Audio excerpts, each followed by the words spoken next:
Bom, nosso grupo ficou sobre toxina botulínica. Vamos pontuar as complicações, tratamentos dessas complicações, intercorrências das toxinas botulínicas e métodos de prevenção. Componentes: Ana Carolina Silva, Sariane Santos Silva e Vinícius Souza. Orientador e professor Eros.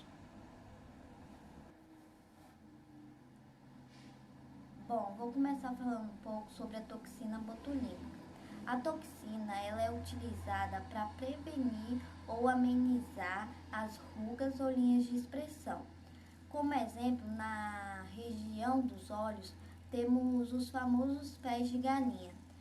Na testa também é utilizado para amenizar as rugas e na região entre as sobrancelhas. E entre outros lugares onde aparecem rugas indesejadas. Na hora de fazer a aplicação da toxina, o profissional deve saber o lugar correto e técnicas para que não traga complicações a esse paciente. E a toxina começa a desaparecer depois de 12 semanas. Sendo assim, tendo complicações variadas, na sua maioria de forma passageira. Alguns exemplos de complicações, podemos citar a pitose palpebral, o edema, o eritema e a lagoftalmia.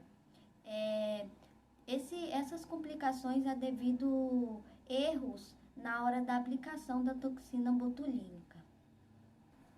Agora eu vou começar a falar um pouco sobre o tratamento e as complicações. Primeiro eu vou começar falando sobre a pitose palpebral, que é quando a aplicação da toxina faz com que a pálpebra superior fique com aparência caída por um determinado período. O mais indicado é fazer compressas mornas no local, e a pitose ela pode demorar até 4 a 6 semanas. Agora eu vou falar um pouco sobre o edema e o eritema. São reações localizadas causadas por trauma ou injeção no local e não precisa de tratamento específico. O eritema e o edema pode desaparecer após a aplicação ou algumas horas. Agora eu vou falar um pouco sobre a lagoftalmo. Trata-se da incapacidade de fechar os olhos, que é causada por um problema que esteja afetando o músculo orbicular, levando à incapacidade da oclusão da fenda palpebral, que é causada pela paralisia do músculo facial. O seu tratamento pode ser por meio de lubrificação ocular ou por meios cirúrgicos. E também pode levar à intoxicação por conta da toxina, que pode levar o paciente a óbito por insuficiência respiratória. Pode também causar ausência de expressão facial, alterações na fala e na mastigação, e isso tudo pode ser evitado quando o profissional sabe das técnicas e toda a parte anatômica.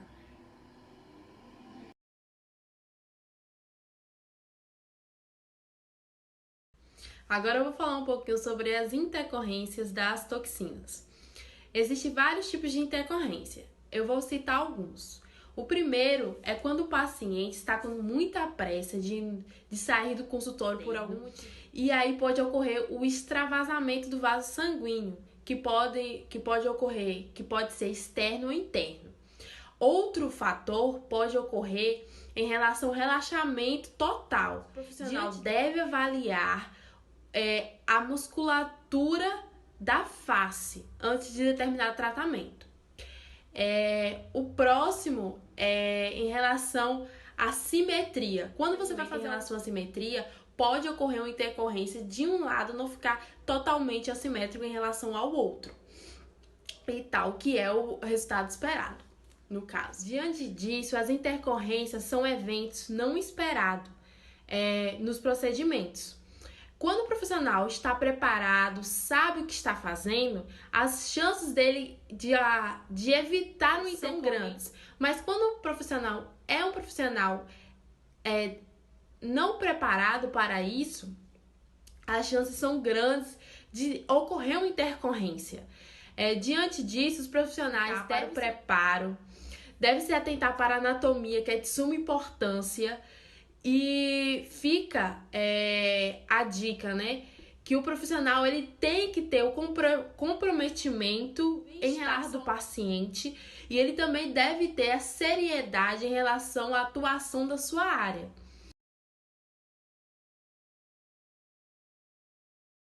A toxina botulínica tem que ser feita por um profissional da área, capacitado e com grande conhecimento em anatomia, de forma a evitar complicações, causando cada vez menos incômodo nos pacientes. Existem vários métodos de prevenir complicações, que são o exame físico completo, fotografias prévias, a marcação da região a ser tratada, respeitar as doses recomendadas para cada área e músculo, a aplicação com mais de 1 centímetro da borda orbitária no tratamento das rugas próxima à região, pois a toxina ela tem uma área de tamanho de uma moeda de 10 centavos, a área onde ela causa o efeito no músculo. A técnica precisa de diluição e conservação correta, injeção de volumes pequenos e concentrados, pois se a aplicação for de um volume muito grande, ela pode causar eritema e a edema, que são traumas ocasionados por essa injeção de forma incorreta, entre outros métodos que podem ser encontrados e feitos.